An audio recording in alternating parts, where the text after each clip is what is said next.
Picture this. You're sitting in traffic. Oh, the worst. Right. The horns are blaring. Your phone is like vibrating violently in the cup holder with notifications you are actively dreading. Yeah, we've all been there. Your heart rate is elevated, your jaw is clenched, and your brain feels like a web browser with, I don't know, about 140 tabs open. An autoplay audio is blasting from at least 3 of them. Exactly. You're stressed, you're overwhelmed. But what if I told you that the you experiencing all of that stress doesn't actually exist? I mean, it sounds like a provocation, doesn't it? Totally. Or, maybe more accurately, what if the real you isn't even in the car? It's the ultimate modern fantasy, honestly. We are so deeply embedded in the friction of daily life. Like, we feel every single bump in the road, every email, every slight. Yeah. The idea that we could somehow be separate from that experience feels completely impossible. Right, because we want to hit pause, but we can't. We're just completely tangled up in it. But the reason we're doing this deep dive today is because that innate desire you have to just, step back, to float up to the ceiling and be a silent, untouched observer of your own life. Yeah, that impulse. It isn't just a symptom of modern burnout. It is actually the foundational premise of one of the oldest, most sophisticated, and frankly, mind-bending philosophical frameworks in human history. So today, we are untangling reality itself. Is that the big task? Huge. We are exploring the ancient Indian philosophical system known as sāṃkhya darśana. And we really need to emphasize the word foundational here.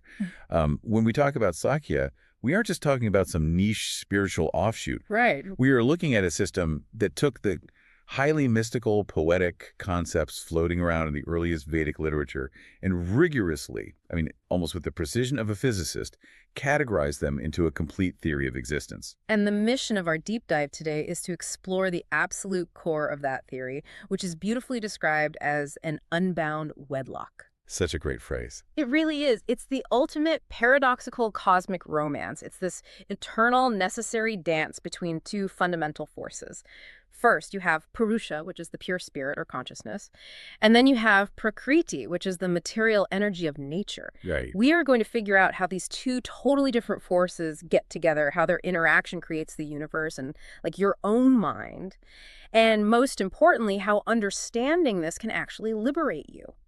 The sheer chronological breadth of the material we're synthesizing today is just staggering, too. Oh, absolutely. We are starting in the deep antiquity of the epic texts, then moving through the vibrant theological eras where these concepts were turned into deities you could actually pray to. Right, giving it a face. Exactly. Yeah. And then shifting into a highly clinical, almost atheistic classical period, and finally arriving at a modern 20th century non-dual synthesis. It's a massive timeline. But before we trace that incredible historical arc, we need to set the psychological and philosophical stage. Because sāṃkhya isn't just an intellectual exercise. It demands a total shift in how you perceive what is real and what is not. Exactly. And to set that tone, I want us to look at a very famous prayer from the Brihadaranyaka Upanishad. It serves as a sort of spiritual preamble to our exploration. Okay, let's hear it. The Sanskrit is this beautiful rhythmic chant. It goes, Asato ma satsganmaya, tamaso ma jyotirgamaya, vritirma amritangamaya. Okay, so let's break that down for the listener. What is the actual plea being made there? It translates to, lead me from the unreal to the real. Lead me from darkness to light. Lead me from death to immortality. Wow. Yeah. And on the surface, it sounds like standard religious poetry, right? Sure. But in the context of sāṃkhya, it is basically the core operational manual for human consciousness. How so? Well, it is a stark acknowledgement that the world as we normally experience it, the traffic jams, the stress, the fluctuating emotions, even our own bodies, is, in a profound philosophical sense, the unreal. The unreal. Yes.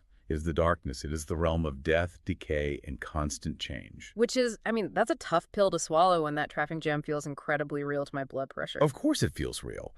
But the goal of sāṃkhya is to pierce through that experiential reality to find the foundational reality, the light, the immortal. And sāṃkhya offers a very specific map to get there.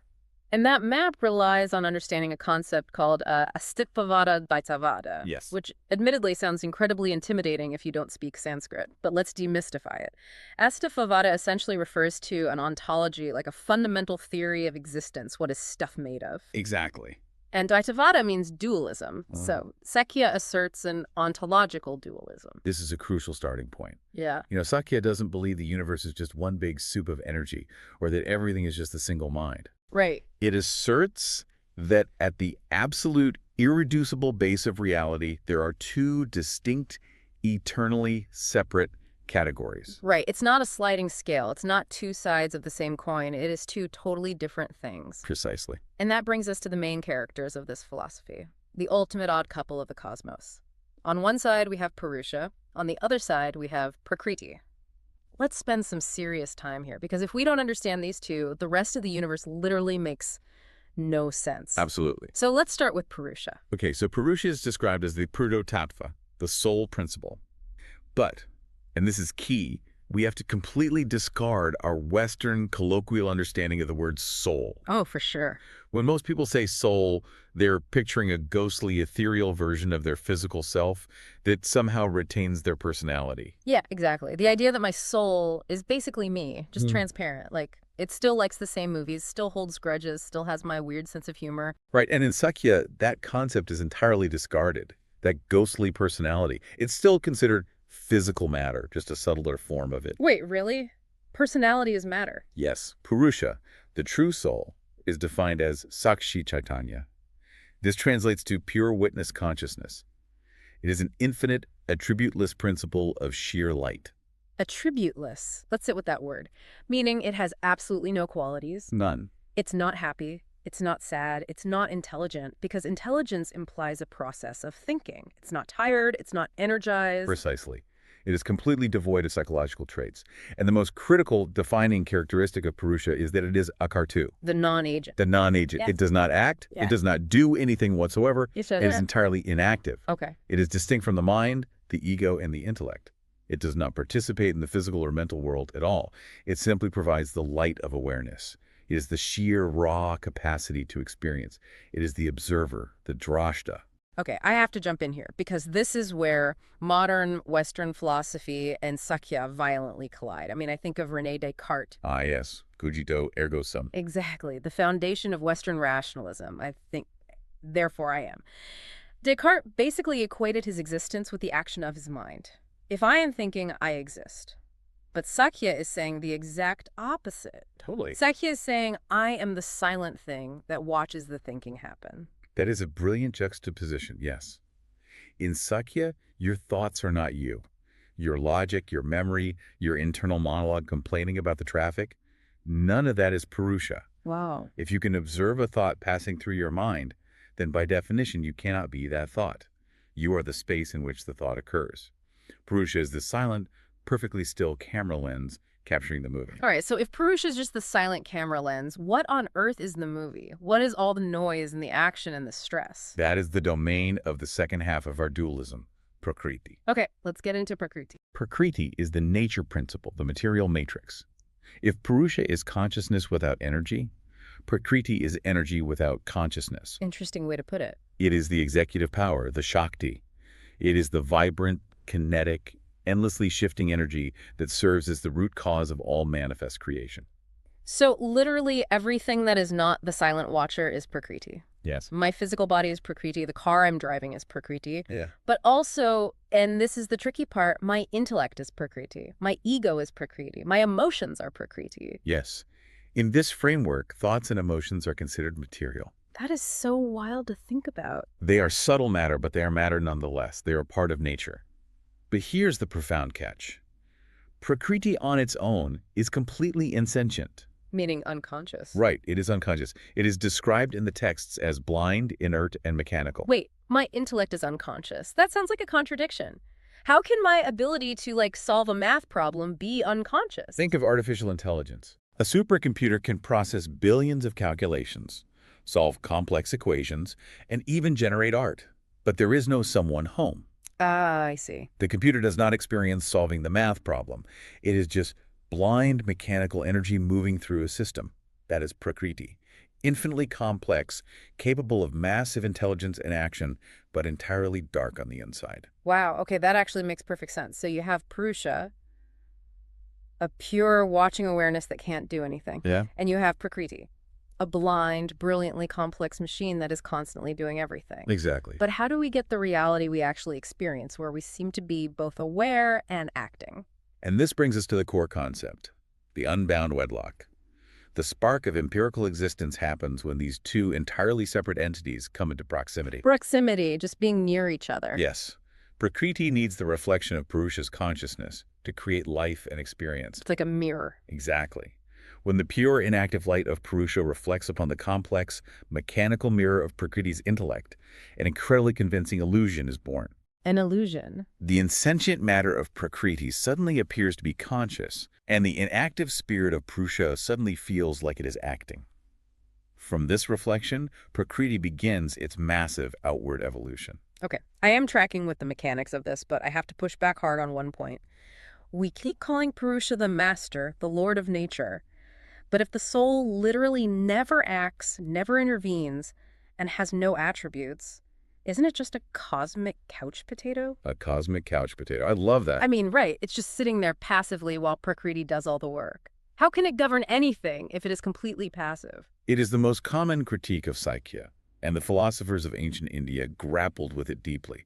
How does a passive witness control an active, chaotic universe? Right. The answer lies in a concept we might call transcending causality. Mm-hmm. The Purusha governs not by getting its hands dirty, not by pushing and pulling levers, but simply by its presence and its assent. Assent, meaning it just allows it to happen. It's more active than mere allowing, but not physical action. Let me try an analogy. Go for it. Imagine a massive, complex factory filled with robotic assembly lines.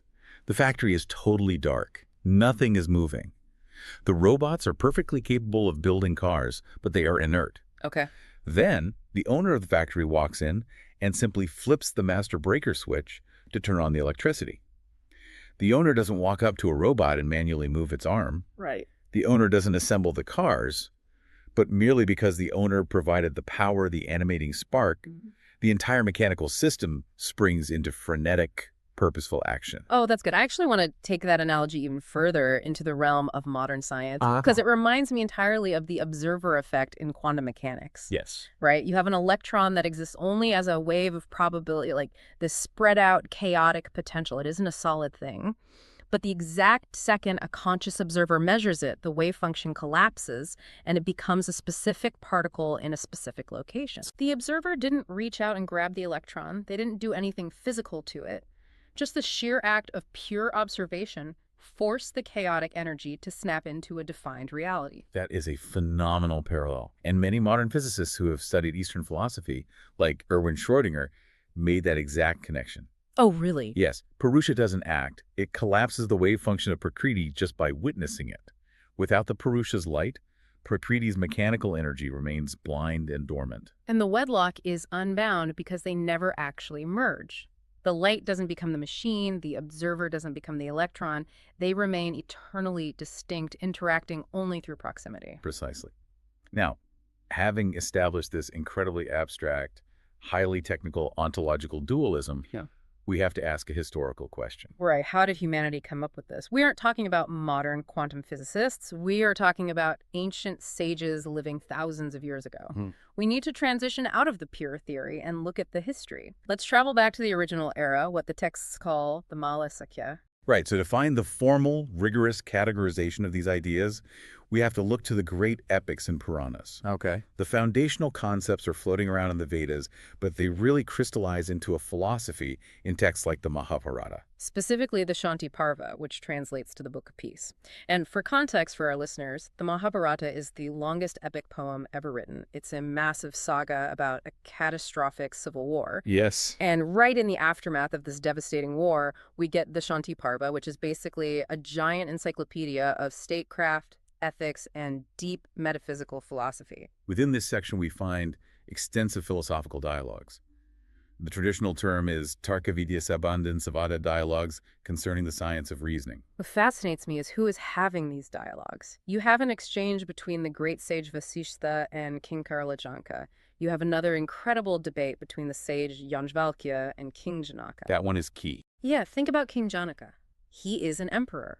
He commands armies, he manages an economy, he deals with the intense friction of ruling a kingdom, and yet He is hitting pause on his royal duties to sit with a sage and debate the exact mechanics of how unbound wedlock functions. It really speaks to the cultural priority of ancient India.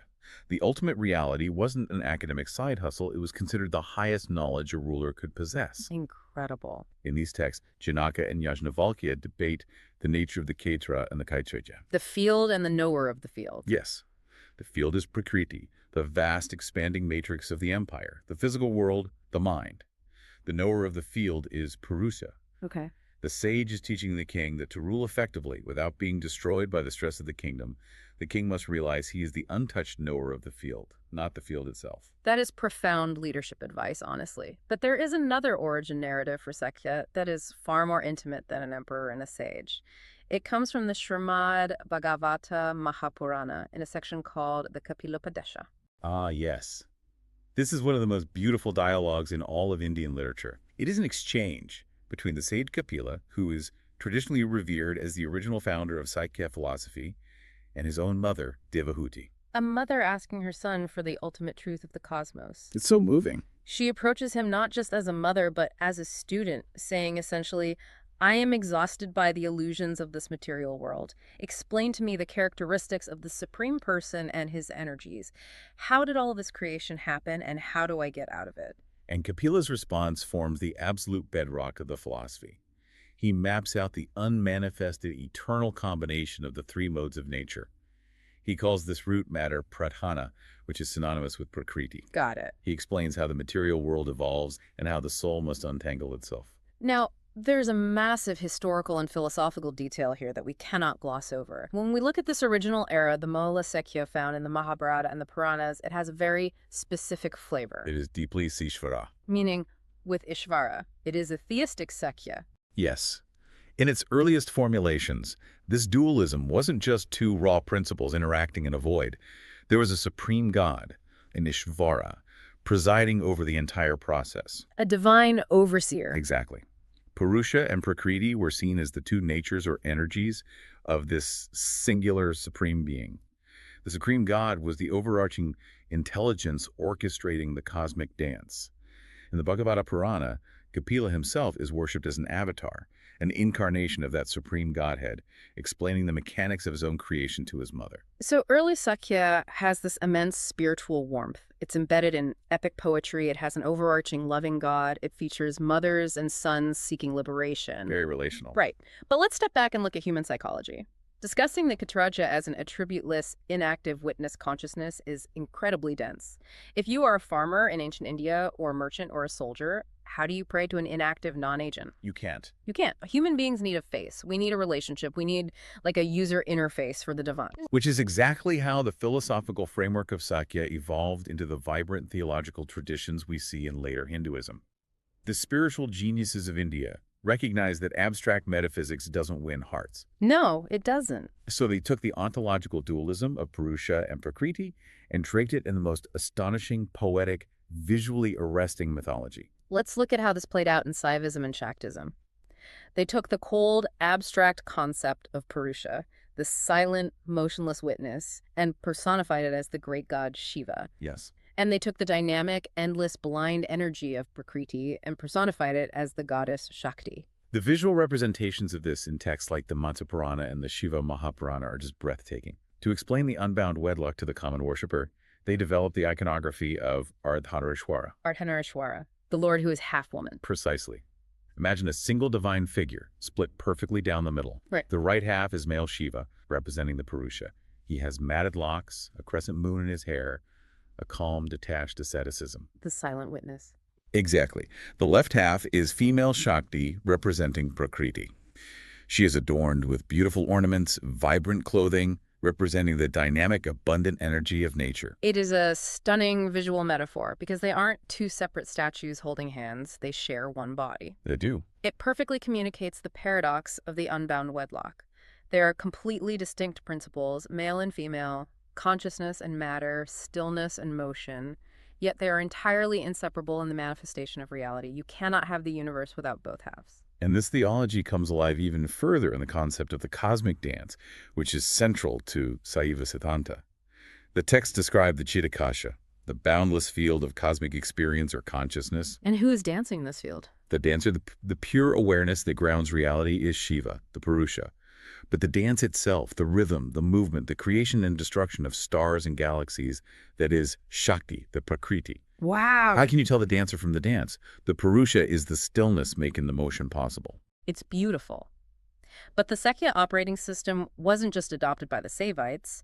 The Vaishnava tradition utilized the exact same underlying code, just with a different skin. Yes, very true. If we look at texts like the Pancharatra Agama and the Lakshmi Tantra, We see the same dualism mapped onto Narayana and Lakshmi. Narayana is the supreme, indwelling, observing Purusha. Lakshmi is the vibrant, executive energy of the Lord, the Prakriti. this is what I mean by user interfaces. It's brilliant.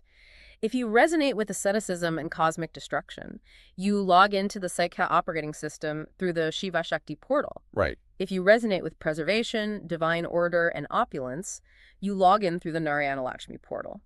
But under the hood, the motherboard is identical. Inactive consciousness reflecting onto active material energy. By framing abstract ontology as a divine romance, these traditions allowed millions of people to intuitively grasp a metaphysical truth through devotion, or bhakti, rather than just dry logic. But logic always makes a comeback. It always does. And not all philosophers were thrilled with the idea of wrapping pure physics in mythology. Eventually, some thinkers wanted to strip away the gods, the dances, and the romance. They wanted to look purely at the mechanics. And that brings us to a massive paradigm shift in the timeline. We enter the Sadhuka Kala, the classical period of Sāṃkhya. This is dominated by profound, highly analytical treatises, the Prasthana Granthas, the most famous of which is the Sāṃkhya Karika, written by Ishvara Krishna. And the defining characteristic of this classical period is that they dropped the Ishvara. They shifted from Saivara, the theistic view, to Nirishvara Sāṃkhya, atheistic Sāṃkhya. It was a radical application of Occam's razor. The classical philosophers looked at the system and said, if Purusha provides consciousness and Prakriti provides all the energy and material evolution, why do we need a third entity, a supreme god, to oversee it? Cut out the middleman. Exactly. They argued that a supreme god was mathematically and logically redundant.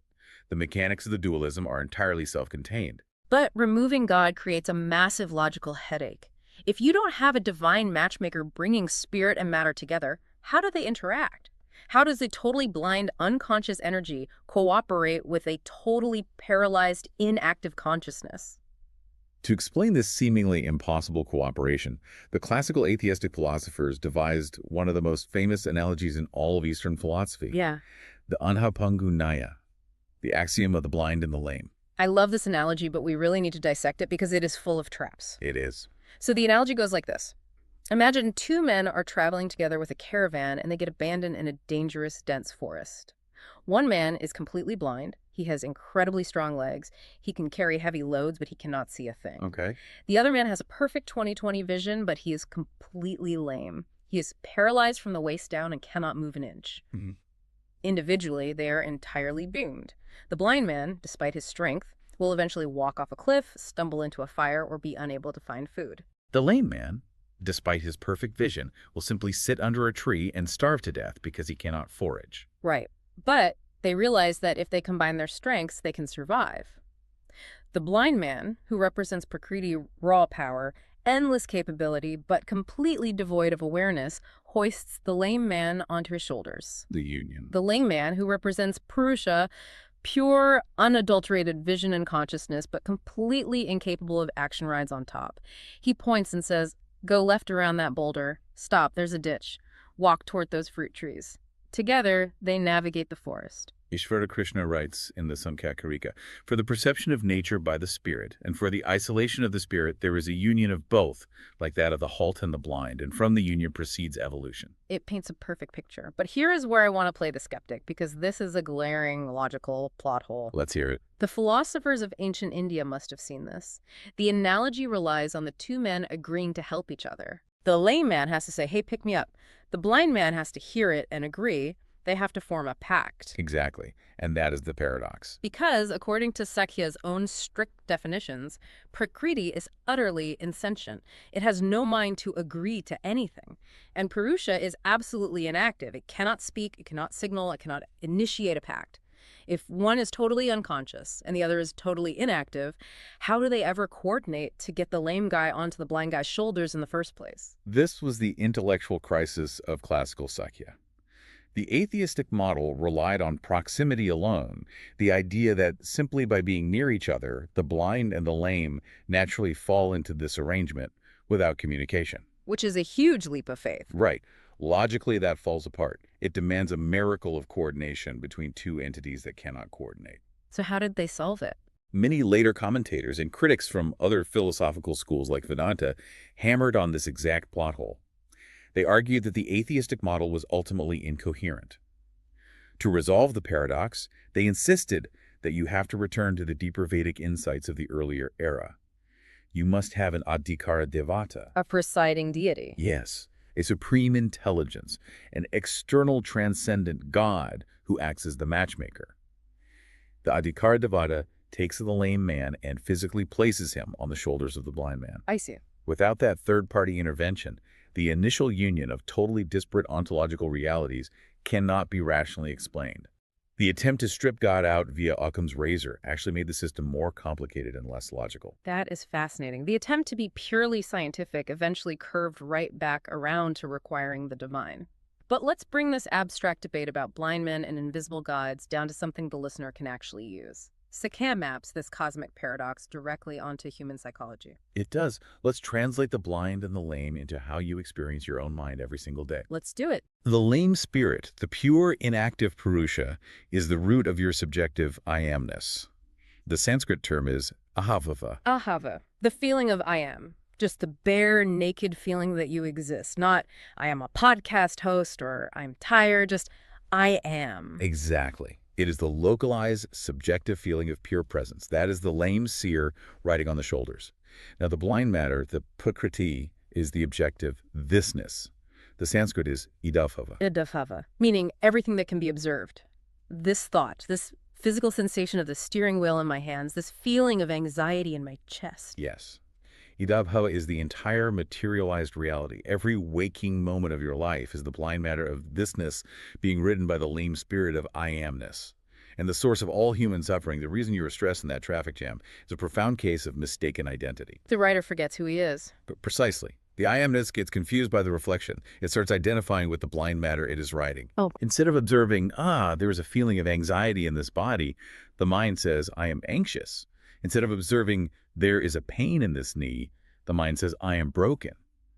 The pure witness collapses its identity into the mechanical vehicle. And once you identify with the vehicle, you are trapped in its mechanical reactions. Yes. Which leads us to the next massive question. Once the blind and the lame are together and the universe starts moving, how does it actually evolve and how do we escape? We need to look at evolution versus liberation. Let's look under the hood of Prakriti. What is the engine driving the blind man? The engine of Prakriti is described as trigunatmakam. This means that the entirety of the material and psychological universe is composed of three fundamental modes, or gunas. These are the actual strands that weave the fabric of reality. Let's break down the three gunas, because if you understand these, you can literally psychoanalyze the entire universe. You really can. The first is tamas. Tamas is the principle of inertia. It is darkness, heaviness, resistance, stagnation, and ignorance. Physically, it is the mass of a rock. Psychologically, it is depression, lethargy, or the inability to change a bad habit. It is the force that resists motion. Then we have the second guna, rajas. Rajas is the absolute opposite of tamas. It is the principle of kinesis. It is action, passion, movement, kinetic energy, friction, and desire. So motion. Yes. Physically, it is a raging fire or a storm. Psychologically, it is ambition, anxiety, the constant craving for more, the restless mind. And the third guna, which acts as a mediating force, is sattva. Sattva is the principle of balance, light, harmony, clarity, and intelligence. Physically, it is the calm surface of a perfectly still lake reflecting the dawn. Psychologically, it is a state of deep focus, compassion, spiritual insight, and peace. So absolutely everything in reality, your dog, a piece of chocolate, your mother-in-law, a political debate is just a different recipe of these three ingredients. Exactly. A chaotic political argument on television is 90% rajas and 10% tamas. A deep meditation session is 90% sattva. But how do these three gunas actually kickstart the creation of the universe? The texts map out 4 distinct phases of divine cosmogony and subtle evolution. It begins with the first phase, equilibrium, or avyakta. Equilibrium. In this state, the 3 gunas are perfectly balanced. Tamas, rajas, and sattva are holding each other in a state of supreme, canceled-out tension. Because they are balanced, there is no manifestation. The universe is dormant. Like a taut bowstring that hasn't been released yet. The potential energy is massive, but nothing is moving. Exactly. Then comes the second phase. The light of Purusha falls upon this balanced Prakriti, and the equilibrium is shattered. There is unequal motion. So one of them takes over. Right. One guna becomes slightly dominant. This initial disturbance births the first manifestation, Mahat, which translates to the cosmic intelligence or the great principle, is the subtle universal blueprint of order before physical matter even exists. So it goes from unmanifest to a cosmic blueprint. What's phase 3? Phase 3 is the emergence of ahamkara, the ego principle. From the cosmic intelligence, a principle of individuation arises. The universe needs to create subjective viewpoints to experience itself. Ahamkara splits reality into the subjective senses, the capacity to hear, see, touch in the objective world. And that leads to the final 4th phase. Yes. From the ego principle, the evolution descends into the tamatras, the subtle elements like sound, touch, form, taste, and smell, and finally crystallizes into the mahabhutas, the gross physical elements of earth, water, fire, air, and ether. This is a relentless outward-downward explosion. Prakriti is constantly manifesting more complexity, more density, more entanglement. The engine of the gunas is always churning out more reality. It never stops. But what is the soul doing during all of this? What is Purusha's goal? The goal of the soul is entirely contrary to the goal of matter. While material evolution is about expanding, acting, and entangling, the soul-centric developmental stages are entirely about withdrawal. According to the sāṃkhya text, the Purusha achieves liberation solely by drawing back from Prakriti. It has to realize it is the lame man on the shoulders and refuse to participate in the blind man's panic. Precisely. The texts draw a sharp contrast between 2 states of the soul. First, there is the bound corporeal soul, the bhāratīyasanātanadharmasya. In the Saiva tradition, they call this the pashu, which means the tethered beast. The tethered beast. That is a brutal but accurate description of most of us. We are animals tied to the post of our own gunas. When rajas acts up, we get angry and bark. When tamas acts up, we lie down in the mud. We are completely enslaved by the chemical and psychological reactions of our bodies. But then there's the goal, the liberated divine soul. The mukta is varatma. This is the state achieved through viveka, which is deep, piercing discrimination. Viveka. The liberated soul has isolated itself. It watches the gunas interact. It feels anger arising in the body, watches the mind panic over an email, but it says, I am not that. That is just rajas acting on tamas. I am the silent observer. This is exactly what modern cognitive behavioral therapy and acceptance and commitment therapy teach. It really is. They teach you to diffuse from your thoughts. Instead of saying, I am a failure, you train yourself to say, I am having the thought that I am a failure. You are creating distance. You are stepping back into the Purusha. Modern psychology is essentially applying the preliminary steps of sāṃkhya. True peace, ultimate liberation, doesn't come from forcing the world to stop. It doesn't come from stopping the traffic. It comes when your inner Purusha withdraws its identification with the chaos. Okay, so we've mapped out the dualism, we've seen how it creates the universe, and we've seen how to use it to detach and find peace. But there is a massive elephant in the room that has haunted Indian philosophy for millennia. Yes, the ultimate question. Right. Are they really two forever? Is reality fundamentally broken into 2 completely separate pieces, spirit and matter, that can never actually touch? That brings us to our final destination. The modern synthesis. We are jumping out of the ancient texts, out of the classical era, and arriving in the 20th century to look at the work of Sri Aurobindo. A huge figure. Aurobindo was an astonishing figure, a revolutionary, a poet, a philosopher, and a mystic who deeply understood the sāṃkhya dualism, but ultimately offered a revolutionary non-dual resolution. The texts point us to his magnum opus works, The Life Divine, which is a massive prose treatise, and Savitri, an epic poem. Aurobindo looks at this thousands of years old debate, are spirit and matter two, or are they one?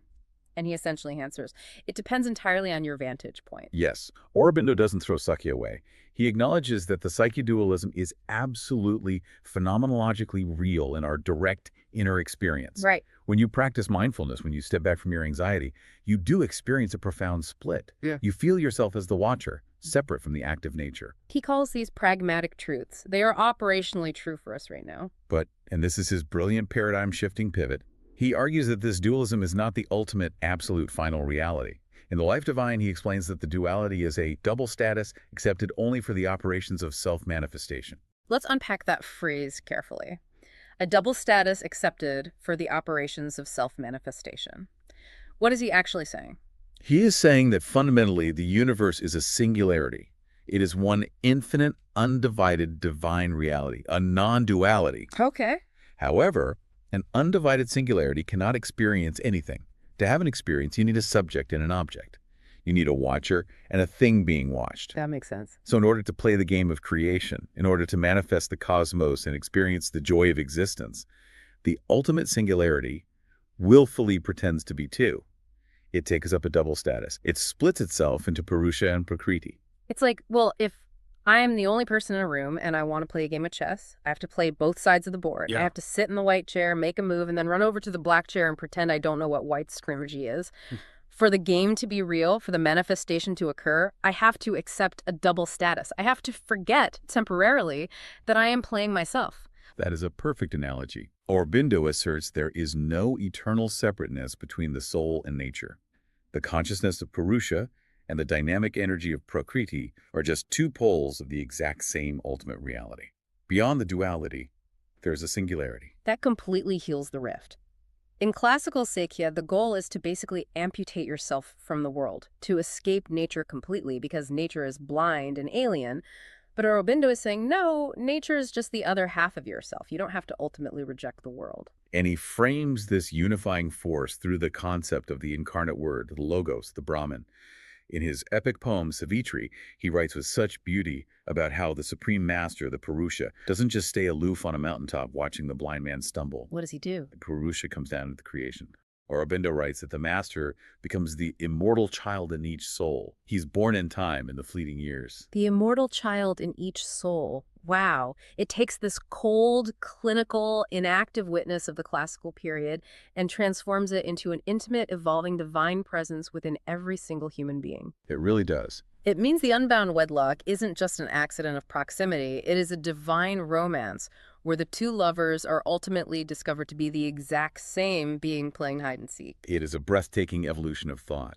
It honors the absolute necessity of the sāṃkhya framework for achieving personal liberation while ultimately resolving the philosophical tension into a unified, sacred universe. Which brings us to the end of what has been a truly massive intellectual and spiritual journey. We covered an incredible amount of philosophical ground today. We really did.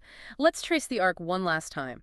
We started in the ancient original eras, listening to emperors and sages in the Mahabharata and mothers and sons in the Puranas, establishing the foundational dualism under the loving gaze of an ultimate God. Then we saw how that philosophy blossomed into stunning visual theology, bringing the unbound wedlock to life as the half-male, half-female deity of Ardhanarishwara and the cosmic dance of Shiva and Shakti. From there, we strip the mythology away in the classical period, grappling with the stark, atheistic paradox of the blind matter carrying the lame spirit.